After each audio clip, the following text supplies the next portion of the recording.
Thank you, Mr. Chairman. And Mr. Behar, thank you so much. Thank you for the time that you've given Senator Blumenthal's staff, my staff, as you've met with us, and for being so open when you met with Senator Blumenthal and I last week. I really appreciate this.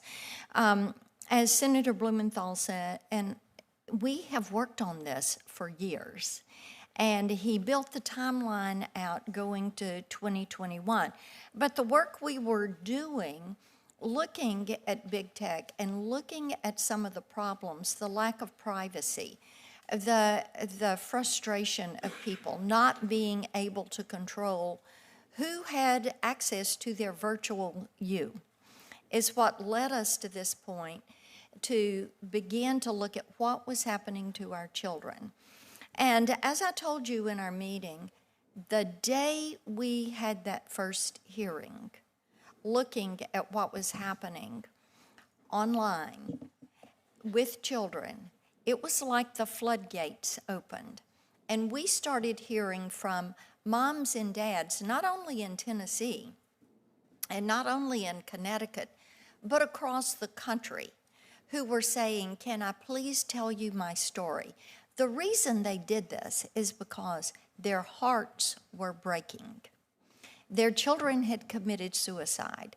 Their children had met a drug dealer. Their children had met a pedophile. Their child had met a sex trafficker.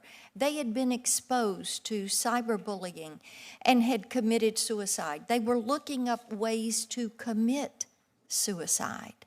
See, there are laws in the physical world that protect children from all of this.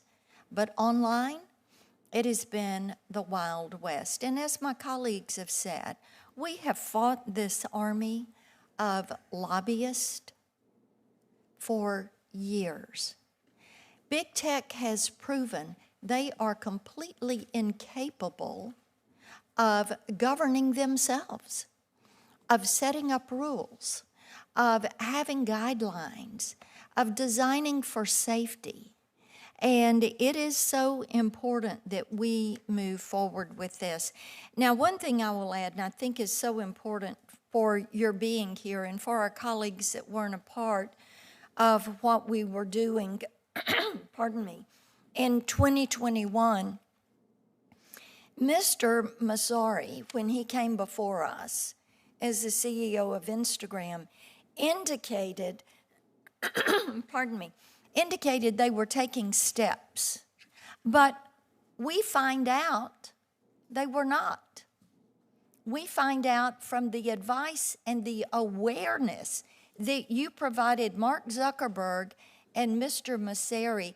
What did they do with that? They made a conscious decision to ignore your advice and guidance and use our kids as the product. The longer they're online, the richer that data is. The richer the data is, the more money they make. So they have monetized what comes from our children being addicted to social media. Thank you so much for being here today. Thank you, Mr. Chairman.